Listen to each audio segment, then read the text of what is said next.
Yes?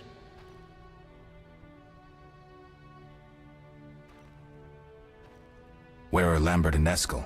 Upstairs. Lambert's in the library, and Eskel's taking Triss to her room. I have all the ingredients. Good. Now rest, and prepare the potion according to the formula. What if I get the ingredients wrong? You'll have to find more. Where? I'll have another claw and more celandine. Eskel has alcohol, and I saw calcium equum somewhere upstairs. But try to get it right the first time. It's not that hard. We'll speak later.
Need anything, Wolf?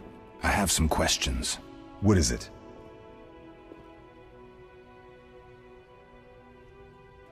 What do I use as the base for my potion? Alcohol. The better it is, the purer and more powerful your potion. You seem to feel at home here. Well, I've always preferred an armory to a lab. Though Vesemir plays up the importance of potions, he's hardly an expert. After all, he's always taught swordplay. Still, he tries to teach us everything he learned when he was young, and that was a while back. But to be honest, I don't care for all these powders, mushrooms, and other trash. Couldn't Triss have helped with Leo's mutation? Maybe. It's a little more complicated than that. See, we've never shown her the lab, and the last mutation was completed years ago, before the battle. Vesemir can tell you more.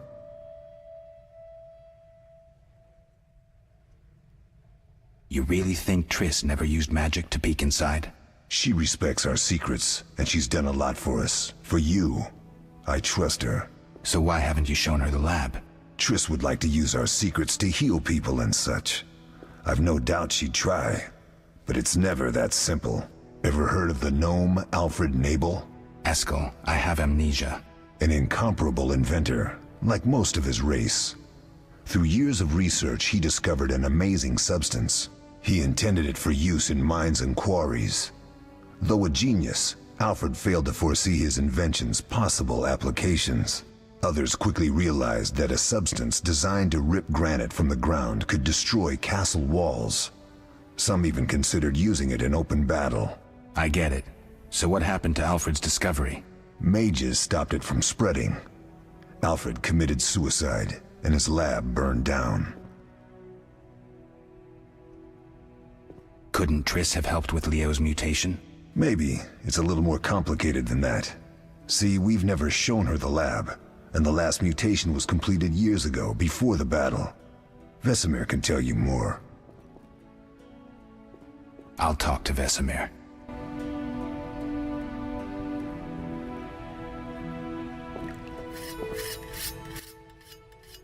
How can I help?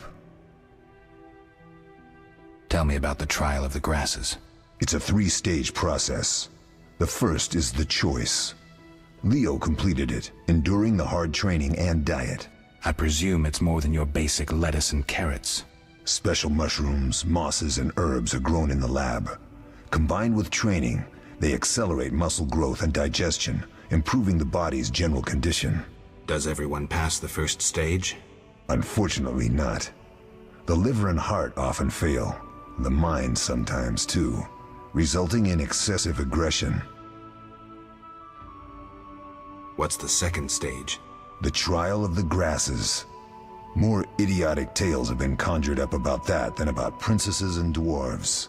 Before the raid, the lab contained vials, hearths, formulae, herbs, and the grasses.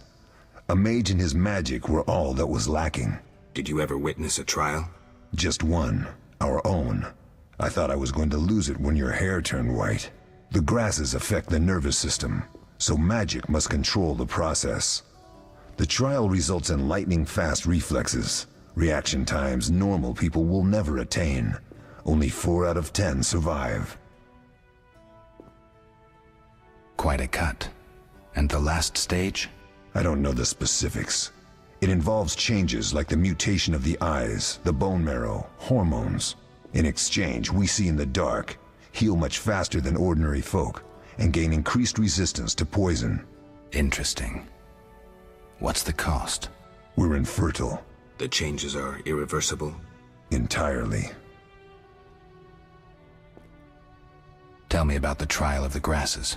It's a 3-stage process. The first is the choice.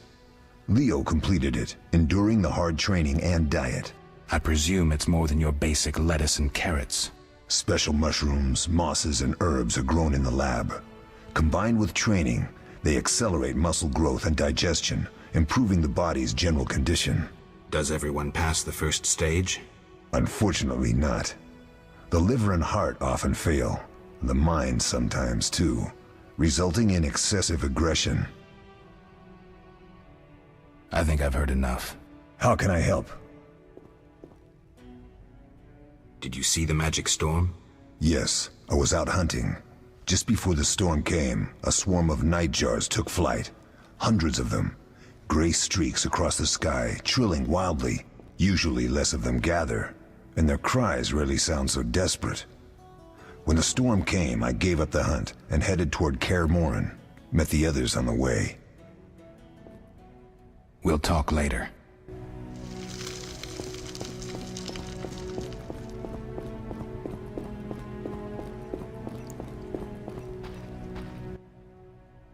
What is it, Wolf? Any thoughts on the attackers? Amateurs. If not for the mage and the frightener, we'd have beaten them blindfolded. But they had a mage and a frightener. They robbed us and killed Leo. True, but we'll find them. Leo said he almost defeated you. We were sparring when that storm arrived. My medallion jerked so hard I almost fell. The boy saw an opening. He certainly had potential. Then Marigold appeared, shaking, delirious. She insisted we chase the wild hunt. Vesemir agreed. He always had a soft spot for her. You dislike Triss? She's too pretentious for my taste. Can you tell me about the fighting styles Witchers use? The art of combat involves 3 traditional sword-fighting styles, plus a few variations designed for combating monsters. Start with the basic styles. Kaer Morhen is the wolf school. Old Vesemir always made sure we trained more as warriors than mages, though we also learned the signs. Witches employ 3 fighting styles. There's Aden Enye, the fiery dancer, which we call the fast style. The Viruleden Nef de Fendlediv, the group style. And the Temerian Devil, the strong style. Which style do you want to hear about?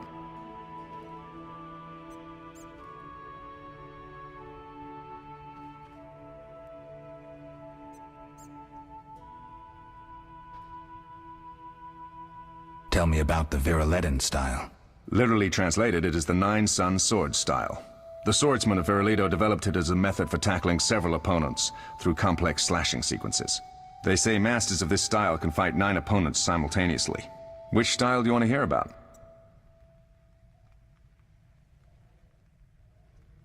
fiery dancer sounds interesting. The legendary elven swordsman and poet Nisael created it, basing the system of steps and cuts on his observations of wildcats, especially the ocelots that elven rulers used as palace guards. The fiery dancer favors speed and agility over strength of blows. Opponents simply don't have the time to strike back. The ideal swordsman is a flame that cannot be hurt and inflicts wounds each time it is touched. Nisael himself wrote that. The style is popular among the elven aristocracy. Which style do you want to hear about? Temerian devil sounds familiar. Sounds poetic, but there's little or no philosophy involved. Devised by Temerian landsknechts, simple men. It's best against heavy armored opponents. Which style do you want to hear about? I think I've heard enough. All right. Can you tell me about the fighting styles Witchers use? The art of combat involves 3 traditional sword fighting styles, plus a few variations designed for combating monsters. I wouldn't mind hearing about monster fighting techniques. You noticed we carried 2 swords? That's because some monsters are immune to steel. A normal sword won't cut them. For instance? Werewolves, vampires, genies, and other magical beasts. The techniques for fighting with a silver sword derive from traditional swordsmanship, but there are a few essential differences. No parries and ripostes, mainly steps, evasive moves, spins, and other acrobatics. I'll be in trouble if I don't get my memory back. You'll be all right, Wolf. Your body will recall all it needs to. Certain things you never forget. Trust your intuition when choosing your fighting style. The Devil's best against Kikimors, Graviers, and Fledders. The Fiery Dancer is absolutely superb against Barghests and Ghouls. And the Viruleten? Anything that attacks in groups, but initially limited to drowners. Thanks, Lambert. No problem, Wolf. Can you tell me about the fighting styles Witchers use? The art of combat involves 3 traditional sword fighting styles, plus a few variations designed for combating monsters. I wouldn't mind hearing about monster fighting techniques. You noticed we carried 2 swords? That's because some monsters are immune to steel. A normal sword won't cut them. For instance? Werewolves, vampires, genies, and other magical beasts. The techniques for fighting with a silver sword derive from traditional swordsmanship, but there are a few essential differences. No parries and ripostes, mainly steps, evasive moves, spins, and other acrobatics. I've heard enough. Thanks. Any other questions? We'll speak later.